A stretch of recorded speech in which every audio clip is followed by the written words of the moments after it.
Бажаю здоров'я, шановні українці і українки. Зараз у Запоріжжі наші рятувальники, медики, поліцейські, всі служби допомагають після удару російських бомб.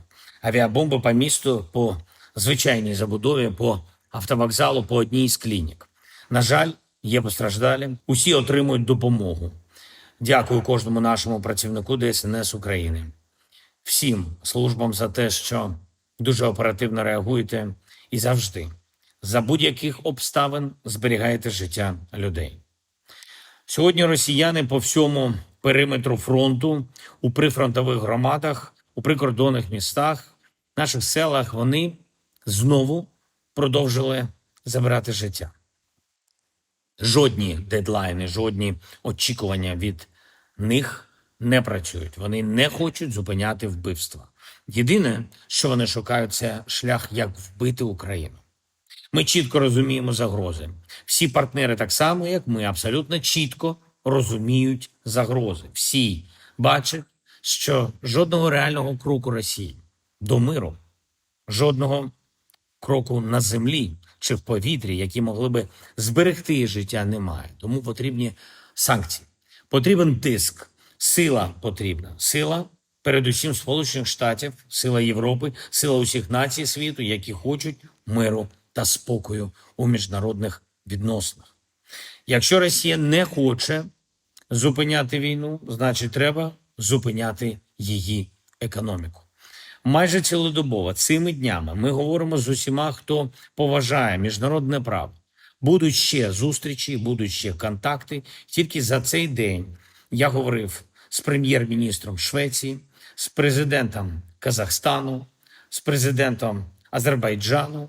Також ми говорили з президентом Франції. Чітка підтримка нашої незалежності, нашого суверенітету, територіальної цілісності України. Треба якнайшвидше завершити війну чесним миром.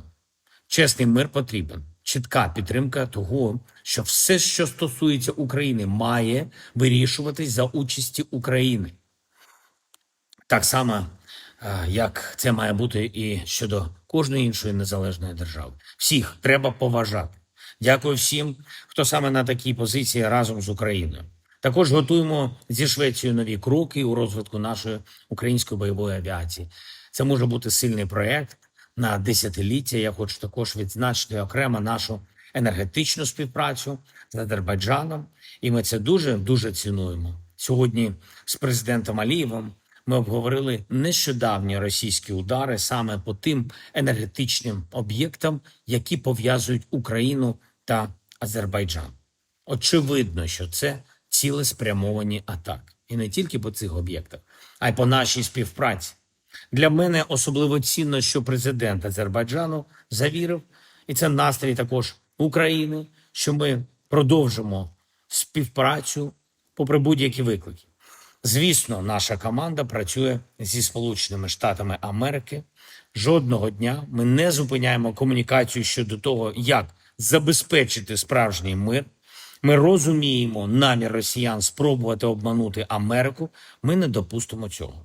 Я дуже ціную ту рішучість, з якою президент Трамп налаштований зупинити смерті у війні.